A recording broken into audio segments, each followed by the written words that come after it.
MBS Radio se une a Himalaya. Todo el contenido de MBS Radio lo encuentras en la aplicación gratuita de Himalaya. Ella es epidemióloga, que nos tome esta llamada telefónica. Doctora, un placer, un honor poder platicar con usted. Gracias por tomar la llamada. ¿Cómo está? Muy buenos días, Luis.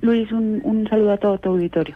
Oiga, pues hay muchas preguntas del auditorio, hay mucho nerviosismo ante esta enfermedad. Acabamos de ser testigos de que se pasa a la fase 2. ¿Cómo se está viendo desde el sector salud? ¿Cómo lo ve usted en particular como profesional de la salud? Bien, pues primero que nada es muy lamentable escuchar la historia de María. Quiero aquí hacer un pequeño preámbulo porque esta historia puede ser la de cualquiera de nosotros, Luis. Esto no respeta a nivel socioeconómico ni educativo. Se ha dicho hasta el cansancio cuáles son los grupos más vulnerables y ahora vemos el resultado. Esto es real, ¿no? Es una persona que llegó con muchos síntomas que ya conocemos, de un vuelo internacional, pasa todas las vicisitudes para hacerse la prueba. Y bueno, esto me lleva a un punto fundamental que ya también mencionabas anteriormente en otra cápsula, que son los insumos médicos. Quiero tocar aquí 2 puntos. Es vital que protejamos a nuestro personal de salud, Luis, porque sin ellos todo este escenario puede ser mucho más catastrófico de lo que hemos visto. Sin los profesionales de la salud, la verdad es que es muy difícil salir adelante, y lo digo principalmente por aquellos pacientes que van a requerir hospitalización y unidades de terapia intensiva. Es fundamental que se liberen todos los insumos de material médico, y no solo que digan que los tienen listos para porque la realidad es que hoy por hoy estamos en esta necesidad. O sea, entiendo que nos presumen el material que tienen listo con el plan de N3, que están todos bien preparados, pero ¿y en el minuto a minuto qué pasa? Esto es lo que produce también una crisis sanitaria que también se lleva a nuestros médicos. No respeta, como te digo, esto. Y si no comprendemos la magnitud de esto, los que sobrevivan, pues solo van a tener elefantes blancos, ¿no? Es lamentable esto. Es muy fuerte lo que nos dice, doctora, y ante todo ello, yo sí quisiera preguntarle, porque esto nos llama mucho la atención. Mientras vemos pruebas que se hacen de manera masiva, yo entiendo que es caro, pero creo que es muy necesario. Creo que es más caro no tener salud, y creo que es más caro enfrentarse a lo que tenemos que enfrentarnos después de una pandemia. Veo 7,000 pruebas diarias en Nueva York, las 10,000 pruebas diarias que se hacían en Corea del Sur, se siguen haciendo muchas, y aquí pues ya ni siquiera tenemos el dato, nos quedamos en unas 1,000 pruebas, pero después ya no han dado más datos de cuántas pruebas se están realizando. ¿Por qué? ¿Qué es lo que puede hacer una población cuando te está negando una prueba? Bien, aquí la tecnología es una limitación entre la tecnología, la disponibilidad de la tecnología, y por eso es que se abre, por supuesto, al campo de los laboratorios privados, porque son quienes tienen la suficiente solvencia para poder pues hacer esta prueba en reacción en cadena de la polimerasa, que, insisto, y aprovecho también tu auditorio, no es una prueba rápida, no existe prueba rápida de COVID-19 al día de hoy.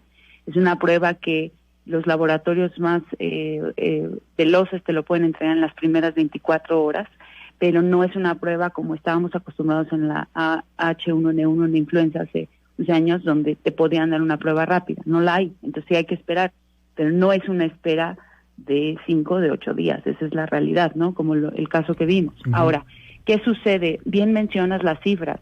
Si nos comparamos con China, que hacía 15,000 pruebas al día, pues aquí no llegamos a veces ni a 1,000. De hecho, hubo días, no llegamos ni a 1,000 al día. Entonces, algo que tenemos que tener muy presentes como mexicanos es que muy posiblemente, no vamos a alcanzar a medir en números la cantidad de casos reales.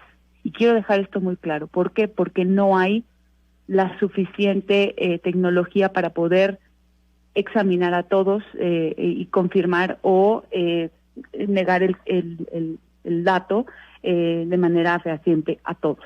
No existe la suficiente número de pruebas ni reactivos. Entonces, ¿a qué se hacen estos casos? Bueno, ya ahorita oficialmente, que en realidad la verdad de las cosas es que llevábamos en fase 2 desde hace varias semanas, pero Así ya es. ahorita siendo fase 2 oficial, sí te puedo decir que la definición de caso ya cambia, porque pues obviamente ya hay una transmisión comunitaria, como ya le estábamos viendo desde hace semanas, pero bueno, ya lo hicieron oficial, y lo que sucede es que no necesitas tener necesariamente una prueba confirmatoria. ¿Qué quiere decir esto? Que si tú tienes síntomas y fiebre, dificultad respiratoria, malestar general, los que ya conocemos, si tú tienes síntomas, sí es quedarte en casa, consultar con un médico si te es posible de manera remota para que te siga cada 8, cada 12 horas con tu sintomatología y evitar que progrese tu dificultad respiratoria y que llegues a un caso como el de María, en donde se lleguen ahogando al hospital.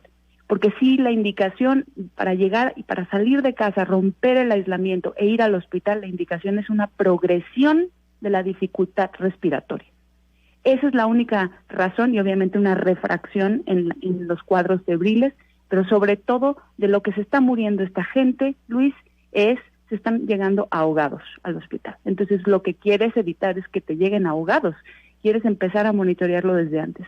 ¿Se pueden con medidas generales? Sí, se pueden. 8 de cada 10 mexicanos vamos a salir de esta con medidas remotas desde casa y muy probablemente con sintomatología leve, pero ese otro 20% que no, son los que tengo que tener monitoreado de manera remota y de dejar estas camas. Esto sin contar, por supuesto, mi personal de salud, que vuelvo al punto que te decía anteriormente.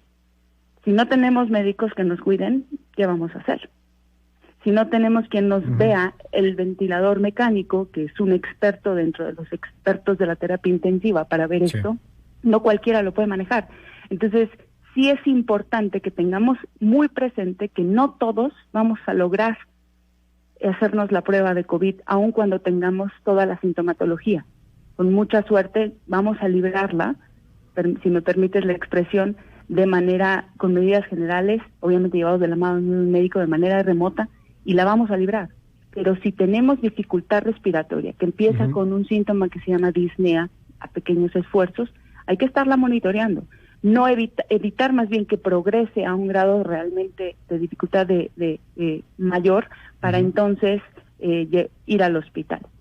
Si es bien triste lo que acabamos de escuchar con María, te repito, no es el único caso, es el caso que ahorita sabemos, pero no es el único caso. Vamos a seguir de cerca el tema. Andrea Domínguez Barbosa, doctora, a reserva de que nos dé oportunidad de seguir platicando con usted más adelante, le apreciamos muchísimo las palabras el día de hoy. Gracias. Mucho gusto. Es la doctora Andrea Domínguez Barbosa.